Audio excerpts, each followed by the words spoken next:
I can do better.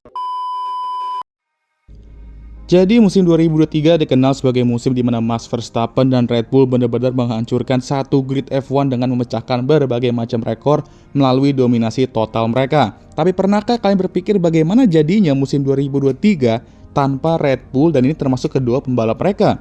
Akankah persaingan ketat atau malah musim ini nggak akan seseru yang kalian pikirkan tanpa mereka?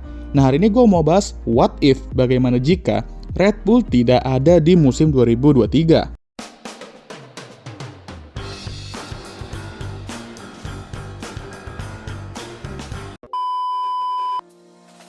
Oke, jadi tanpa Red Bull, grid F1 2023 itu cuma ada 9 tim, yang berarti cuma ada 18 pembalap yang full time BTW ya. Jadi cara kita buat scenario what if ini ya simple. Setiap hasil Red Bull kita snap kayak Thanos seolah-olah mereka nggak ada. Jadi setiap hasil asli di real life ya jadi pembalap yang finish di belakang Red Bull tuh naik 1 atau 2, tergantung ya. Yang dimana 99% itulah case-nya ya. Yeah, boy. Ya kalian tahu lah ya 1%-nya di mana ya. Oke, jadi kurang lebih gitu. Kita mulai dari 3 ronde pertama dari Bahrain, Saudi sampai Australia. Dan dari sini aja sebenarnya sudah kelihatan musim ini akan menyajikan duel seperti apa. Yup, duel aki-aki. Kita akan melihat 3 positor berbeda. Charles Leclerc di Bahrain, Fernando Alonso di Saudi, dan George Russell di Australia. Namun Fernando menyikat 2 kemenangan di 2 ronde pertama dengan Lewis Hamilton meraih kemenangan di Australia. Lance Stroll meraih podium pertamanya bersama Aston Martin di Australia. Dan fun fact, dengan video what if ini, pembalap Amerika kita meraih poin di debutnya di Bahrain. Wah. Untuk 3 ronde pertama inilah hasil standingsnya. Lalu di Baku, di mana sprint weekend pertama musim itu, Charles dan Ferrari langsung bangun dengan menyapu bersih seluruh sesi ya. Pole dan kemenangan di sprint dan main race. Namun Fernando Alonso kembali meraih pole dan kemenangan di 2 ronde selanjutnya, yaitu di Monaco dan Kanada untuk nge-extend gap-nya di standings. Esteban Ocon juga meraih podium di Monaco seperti di real life, tapi bedanya dia di posisi kedua. Di Spanyol, nah ini menarik, Carlos meraih pole di home race-nya, tapi sayang di race Mercedes dengan Lewis meraih kemenangan dan George membuatnya jadi Mercedes 1-2. Berikut merupakan standing setelah Spanish Grand Prix. Nah, di Austria lah, Lando Norris secara mengejutkan meraih pole di sprint qualifying. Apakah ini titik McLaren bangkit? Well, sayangnya di sprint terjadi atraksi dan Carlos lah yang meraih kemenangan dengan Lance Stroll di posisi kedua. Tapi di race lah di mana Charles Leclerc emang meraih kemenangan, tapi Lando di McLarennya meraih posisi kedua. Dan inilah titik balik McLaren di musim ini. Dan di British Grand Prix, kedua pembalap sudah mendapatkan upgrade dan langsung 1-2 di qualifying guys.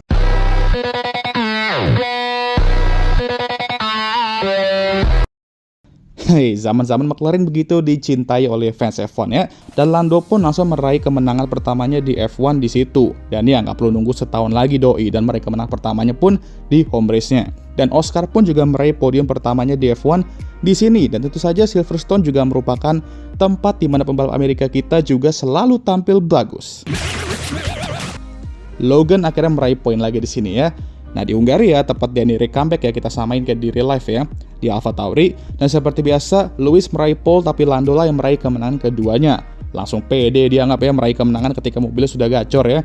Dan di Belgia, giliran rekan timnya yang gacor, Oscar ya, meraih pole di sprint qualifying dan meraih kemenangan di sprint race. Namun di qualifying, Charles meraih pole dan kemenangan. Berikut merupakan standings menuju summer break. Nando masih memimpin dengan jarak 18 poin dari Lewis, dan ya ini merupakan titik di mana Aston Martin melontong juga. Di Zandvoort tapi, Danny Ric digantikan oleh Liam Lawson karena cedera di FP2 ya, dan Lando meraih pole, tapi dengan balapan cuaca gado-gado, pengalaman Nando kembali beraksi dan dia meraih kemenangan ke-6-nya musim ini, dan Pierre juga meraih podium pertamanya bersama Alpine di sini.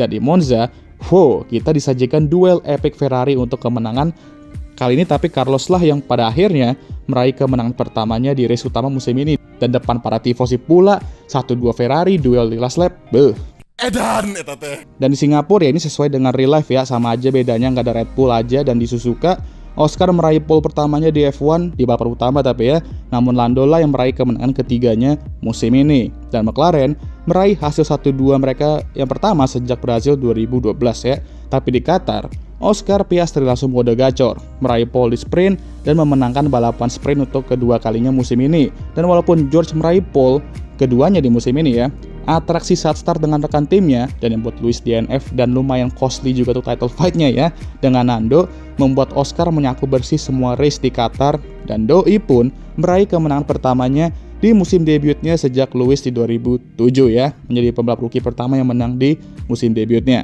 Sama-sama McLaren lagi ya kan, gacor emang. Dan lucunya, Nando pun juga gagal mencetak poin gede dari Lewis DNF ini, dan di US di mana Danny Ric sudah balik dan Liam Lawson sudah mencetak 9 poin ya dari balapan tembak yang ia lakukan, dan Aston Martin pun semakin melontong di sini. Charles meraih pole sprint, tapi Lewis lah yang meraih sprint win. Dan di US feature race, Charles dapat pole lagi, dan Lewis yang sebenarnya menang balapan ini, cuman tau lah ya apa yang terjadi di main race-nya.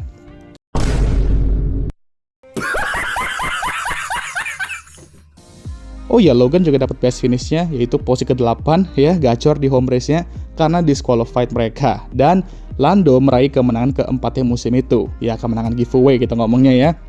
Tapi Nando dan Aston Martin tidak terlihat sama sekali di race ini dan bahkan gak dapat poin si Nando di sini DNF ya. Di Meksiko, Charles meraih pole, tapi Lewis lah yang meraih kemenangan.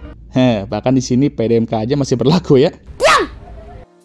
Setelah race ini, Lewis langsung memimpin klasemen untuk pertama kalinya di 2023 karena Nando gagal meraih poin lagi di Meksiko. Dan Danny Ric juga akhirnya mencetak poin pertamanya di 2023. Di Interlagos, Lando dan McLaren gacor kembali dengan meraih pole dan kemenangan di sprint. Walaupun Charles meraih pole di main race, tapi terjadi atraksi yang kita kenal itu di formation lap ya. Ya, lagi-lagi. Lando meraih kemenangan kelimanya musim ini, dan Fernando Alonso dan Lance Stroll meraih podium, dan gap poinnya mendekat jadi 16 poin dengan sisa 2 race. Oh ya, di titik ini Lando juga berhasil naik ke posisi 3 klasemen ya. Gelo emang comeback McLaren ini. Di Las Vegas, ini yang menarik ya. Charles Leclerc mendominasi di Ferrari-nya untuk meraih kemenangan, tapi podium sitternya Esteban Ocon dan Lance Stroll guys. Dan sayang untuk Fernando Alonso, gap poinnya melebar lagi jadi 20 dengan sisa 1 ronde lagi di Abu Dhabi. Tentu ada title fight, tapi Nando perlu miracle sih untuk meraih gelar itu. Dan di race, Charles kembali meraih pole dan kemenangan di Abu Dhabi. Sementara itu, Fernando Alonso cuma bisa finish di posisi ke-5, sementara Lewis di posisi ke-7. Dan alhasil, Lewis meraih gelar ke-8-nya, dan Mercy juga meraih gelar ke-9 konstruktor itu hanya 2 poin dari Ferrari ya guys ya. Yah, tifosi kembali nyesek. Dan berikut merupakan hasil akhirnya, dan jika kalian mau tahu lebih detailnya nanti gue buat Excel-nya aja deh buat kalian bisa lihat, atau Google Sheet ya gitu ngomongnya ya.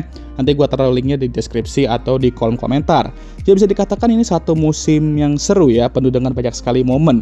Cerita kebangkitan Aston walaupun habis itu melontong, Nando akhirnya dapat mobil kompetitif walaupun akhirnya melontong juga. McLaren juga bangkit dengan Lando dan Oscar menjadi rookie terbaik dalam beberapa musim ini. Lewis meraih gelar ke-8 dan ada total 10 podium sitter dari 18 pembalap full time musim ini. Gelo sih, tapi satu hal menarik guys, walaupun meraih 2 pole musim ini, George Russell sama sekali gak meraih 1 kemenangan pun di musim ini. Ya begitulah ya, sesuai teori Saipul 2020, setiap pembalap memiliki musim buruk itu ya, mau sehebat apapun dia. Dan untuk George, ya 2023 ini musim terburuknya di F1 sejauh ini ya, mau di what event pun juga tetap aja sama gitu. Oke guys, sekian video kali ini, gimana menurut kalian? Jangan lupa like, subscribe, dan share video ini, dan jangan lupa juga untuk menyalakan lonceng notifikasi agar kalian semua tahu ketika gue ngupload video baru. Jangan lupa juga untuk follow Instagram gue. Oke guys, Happy New Year. Seperti biasa, videonya kayak tutup oleh